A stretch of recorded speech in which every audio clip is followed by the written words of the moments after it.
Hey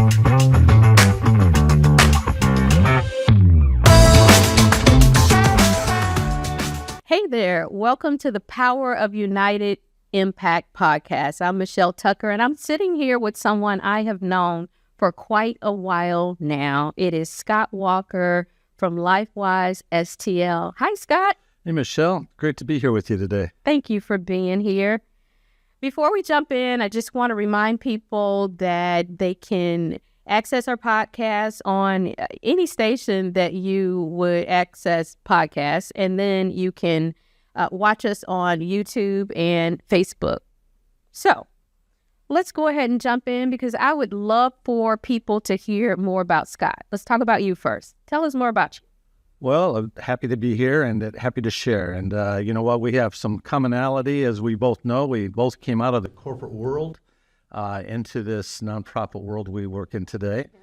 And mine was started with a local company called Edison Brothers that is no longer around, but most people have probably shopped their stores back in the day, and the company headquarters was here, so that's how I ended up here at St. Louis. Let me tell you something funny, and you maybe didn't know this. I used to work for Edison Brothers. I used to work there. I'm happy to be dang. At the corporate headquarters? At the corporate headquarters. Wow. What capacity?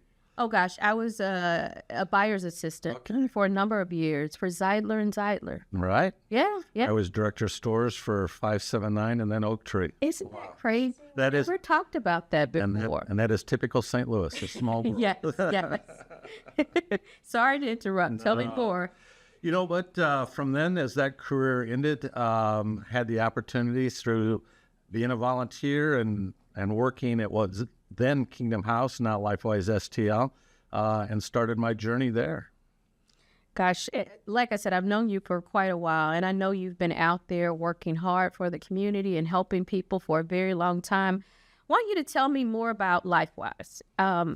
You guys have been in operation since 1902, a very long time. You've been serving people, and undoubtedly, things have evolved. So the way that you interact with clients and the way that you service the community has come a long way. Talk to me about how the organization has adapted to just the changing environment and your clients. Well, we've been very aggressive about changing and adapting. We look at a way that our participants, we call them, because we walk with them. Yes. And our participants historically under our old model may have only been in our space 3 times a year in a coaching or a classroom setting. Today, our participants average 49 times under our new programming because that's what really takes to move themselves forward. But that has created, just like we as an agency have this long-term relationship with the United Way, our participants then have a deeper relationship with us, and we can support and walk with them to accomplish their goals. Yeah, it's probably very important to get to know your participants and, like you said, to walk with them, and that is quite helpful. So your relationship with United Way, you just referenced that, and we have been in a partnership for a very long time as well. You right now sit as a part of our safety net, where we have 160 nonprofit agencies that serve together and collectively help the community. But you also have a relationship with us within our systems change space, where United for Families is one of the programs that you help us to offer. And you're also a part of our asset program and our IDA program. Why don't we start by talking a little bit more about how you serve as a safety net partner? How does the partnership as a part of the safety net help to amplify your work? Well, our work, as folks get to know us, is very holistic. So we work with 6-week-old babies all the way through senior citizens. So to be able to be part of a larger organization like the United Way that supports from 6 weeks old through seniors in a broad way, it really gives us partners and tools in all aspects of our work. The other piece is that by being a safety net agency, organizations like LifeWise that don't have a national affiliation, really this becomes our national affiliation with this outside support over and above money versus classroom space, executive learning, race equity learning, and things like that that the United Way offers that we would normally get from a national organization. So the partnership is a lot broader than most people think, I think. I'm glad you said that. And, as we continue to talk about how you're working closely with United Way and other partners that are part of the network, I think of partners like Guardian Angel, like Unleashing Potential and YWCA, and the list goes on. How do those partnerships come together as a part of this collective we talk about? And what kind of impact would you say you all are having collectively on the community? Well, we know one of us can do it by ourselves. I often use an analogy of a puzzle. Okay. And each one of us is a single piece of the puzzle. And when you put all of us together, the picture becomes very, very clear. Even though at LifeWise we are very broad in what we do and cover all ages, we don't have expertise necessarily in every piece. We don't do a lot of homeless work. We don't do other areas that our partners at the United Way do. So when we have the ability to refer somebody to another United Way organization that we can trust with our participant that we have a deep relationship with, it's a great handoff and a great collaboration. I love that you compare this to a puzzle. I use this all the time too, and my teammates will tell you that. And I always say that if there's one piece missing, then the impact is not as strong. Let's turn to the program United for Families. I know that you are one of the key participants in that as a support partner, and you're helping us again to deliver that program. And that program is designed especially to look at a two-generational family approach, and it leverages wraparound services. It's in place to transition families from a stable, from crisis to stability, right? And I want you to talk more about what you are seeing through this partnership and some of the wins, I would say, we're seeing in operating together. You know, I think it's a very unique and great program in the fact that it does create stability out of crisis, because I cannot go past that if I don't have a stable environment to start with. And when you have kids being moved from school district to school district or school to school, that's not good for them. When you have parents who cannot support their family in the way they truly want to, the stress that happens. But this kind of brings all the pieces of the puzzle together in that way. So we are able to bring somebody in, make sure they're stable with food day one, make sure they're stable with clothing, connect them to our community care liaison who has the resources of the network of United Way to get them whatever they need. Because every family is a little bit different. And with the breadth of what is connected through United Way, we can find a partner for them. The other piece, that is just their start of their journey. The great benefit of that is once they're connected and we do help get them stable, they are so gracious and happy for that support that they want to take themselves to the next level, which then we can help them with as well. So they continue to grow into what the kind of life that they want long term. And that really keeps them from ever being in that situation again. Yeah, and what I hear through what you're describing is just the benefit of the wraparound support and walking with the family, as we touched on earlier, and then empowering people to want to move to a next level, to a next chapter for a family. I love that. Do you have any specific stories you might want to share that have to do with United for Families? Was there a particular story that stood out? Oh, I think there is, because I think the neat thing about the story and the family I'll talk about is that it did what it was supposed to do. It stabilized them, and then it connected them to long-term services that continue to help them. So, yeah, we had for us, we work with over 50 families a year through this program. And our community care liaison person is becoming an expert in that. Because it's a great program, because this is third year. Yes. You don't always solve things in 1 year, so having long-term funding in this area is very important. But they had a little one, a school-age child. They had no housing, and the child wasn't able to attend school even on a regular basis as a result of that. But by this partnership and working with our community care liaison, we got them clothes, we got them food, we got them into some temporary housing. From there, it moved on to working with a resume to get them employed. From employment, we were able to get them into permanent, stable housing. Wow. Within that, we working with another United Way partner and got them fully stocked in furniture through Home Sweet Home. And that's, again, that connection of agencies and pieces of the puzzle that bring it together. Today, those folks are stabilized, and the child is doing extremely well in school. Oh. But more importantly, they continue to work with us in our other programs to take their lives to the next level.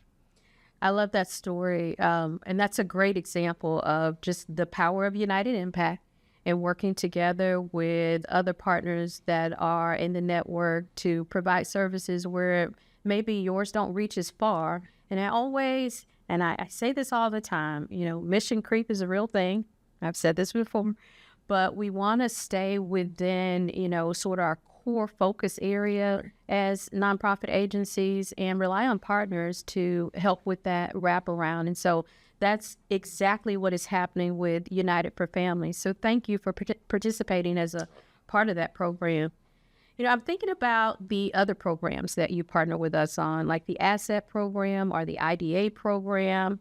I want to talk a little bit more about the Asset Program because I know that LifeWise has seen tremendous success with that program. Will you talk to me more about what you're seeing in partnership with us? Absolutely. So I think the asset piece is probably the entry point for most people through United Way and programs like ours. And primarily early on, it was designed to work with early child center families. Okay. And get them some financial literacy and get them a small match savings component, Yes. especially to pay a bill. And sometimes bills take you down a hall that you don't want to have to go down. But by having that small match savings, it may just be they save $200 and we match it by $400.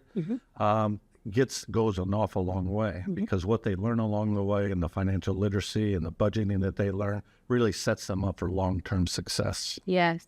And, I'm thinking back over the years, and I know that this has been a very impactful program for United Way and the agencies that we work with. And, I'm even thinking about just the connection to, IDA and that program. I know that, with United Way, if someone saves $1,000, United Way matches with $3,000. And I want you to talk to me about some maybe specific success stories you've seen where you've seen a person really move to a next level through this type of savings and support. Well, we're fortunate to have a lot of those stories. One of my favorite one is Barbara, who lived across the street from LifeWise in public housing. And she had participated under the old model at Kingdom House, which was basically stabilization. Okay. But when we made this transition to a more impactful transformational model, she jumped into it. And she went right into our economic wellness piece out of this asset component, got her credit built, got life skills built around managing her money, eventually was able to save and get a match to buy a house, and from public house to housing to a house. And the story that really makes this special is people don't realize it's expensive to be poor. Her mortgage was $20 a month cheaper than our public housing was. Wow, $20 cheaper. Yep, to have her own house and their own mortgage. To own the home. Right, but you have to get there first. So you have to build credit, you have to have savings, and you have to have the support network to get there. And the important thing about this program is that you give the support along the way and you help people to position to accomplish things like this.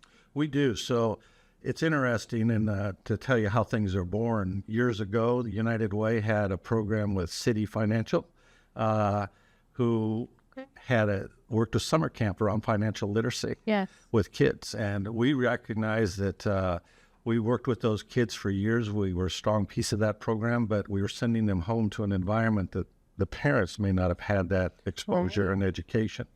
So out of that little program in partnership with United Way and that City Financial Group, we developed a whole program of economic wellness and now have certified financial social workers who work this IDA program with our participants that are heavily supported by the United Way. That's important. It's important to have the right type of support around a family, around a program so that you are, teaching people beyond the moment how to manage, especially their finances. And I come out of a financial service institution, and so I know the importance of what you're describing. So as we think about community engagement, I know that one of the things that United Way is focused on is I talked about empowerment and this holistic approach to things. And I just want to hear a little bit more about how you are focused on holistic transformation and how are you creating long-term change for your participants? You've touched on a little bit of this, but maybe give me a little bit more. Well, all of our programming is geared around long-term development, and we are even staffed for that. We've gone under our old model. We've had 2 social workers. Today we have 16. Oh, wow. We really believe that our participants deserve the best trained people that they can possibly have, and social workers have gotten that training, and they have that experience. So our goal, we work with everybody from babies to seniors, and a lot of it is focused around education, because whether it's life skill, job skill, or formal education, because we really believe that's the ticket out. We also believe that if we aren't smarter today than we were yesterday, then that's a problem, because we should be learning from our participants what they need, what works, what doesn't work, so that we can help them better the next day and the next generation. That refinement, it is so important. And I like how you're talking about just sharpening things, day over day and getting better and better each day. I like that a lot. Tell me what your biggest challenge is in helping clients today. Not enough staff to help. When you develop strong programs and you're having impact, people know and gravitate towards that. So we have long lists, wait lists in most of our programming. And that's hard because, we can help them if we can. But we're fortunate in the fact that success of our participants has bred those wait lists. They see their friends making progress and accomplishing something, and that motivates them. And I think that's something that's important that sometimes back in the day we lost, that we never created success, so we never created hope. Because our families carry a lot of heavy burdens. So the more we can show success, the more we can motivate others to do the hard work it takes to get ahead. Mm-hmm. One of the things that always troubles me is the fact that demand always outpaces the amount of resources we're able to offer. And so like you talk about, wait lists and things like that, I'd love to be able to help every family or every participant that came our way. But we know that there are limitations. I think about the power of flexible funds coming into agencies, and I want to talk a bit about that because I know that we strongly advocate for flexible funds coming to the agencies that we support as a part of our network. Will you talk to me about what's different about those and how you were able to put those to work in a different way at your organization? Well, the flexible funds is a huge asset because in different cycles of life and in different cycles of our programming, other funders may not fill that gap. Right now, one of the things we don't have as much funding around is mental health. Yeah. So we can use these flexible dollars this year and next if we decide into expanding or supporting the mental health work we do.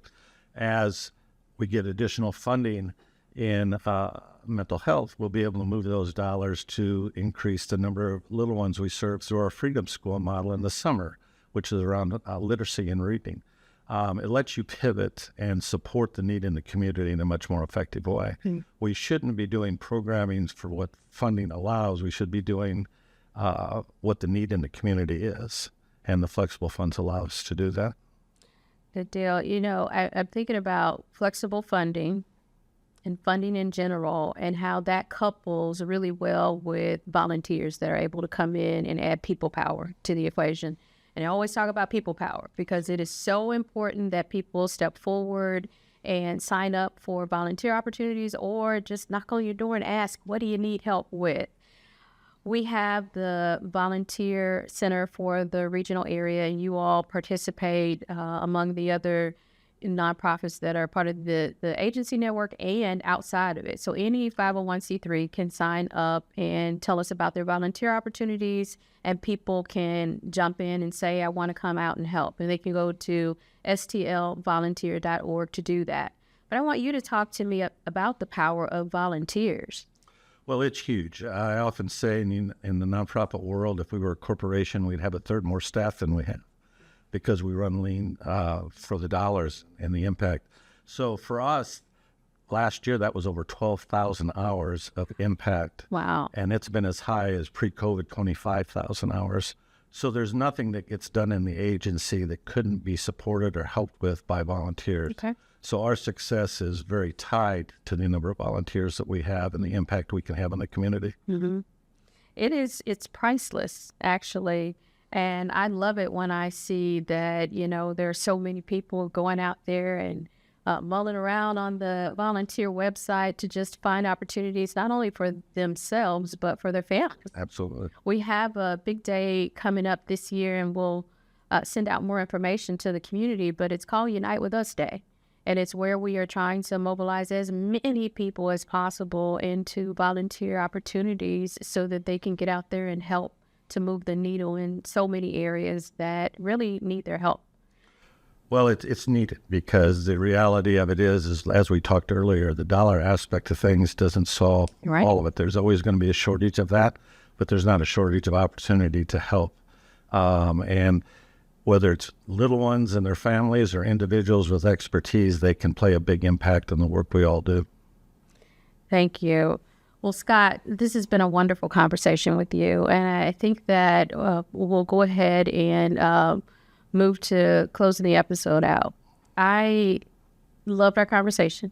I like that we were able to talk about how the network partners work together to accomplish what we need to accomplish across the community, right? Because when we stand together as a collective, we pack this really big punch. And so I thank you for being a part of the network. I thank you for what LifeWise is out there doing. And I will continue to wish you great success on your journey. I will wrap us up by asking you to continue to tune in to our podcast, because this is where we're talking about really the power of United Impact and the power of us again, standing together and making a huge difference in the community. Alone, we can do only so much. And I think together, and I love saying together, that is really where we need to concentrate most of our efforts. You can hear more about what we're doing if you visit helpingpeople.org. You can take a look at the website and see more about some of the partnerships we've touched on. Other ways that you can get involved, continue to view our podcasts.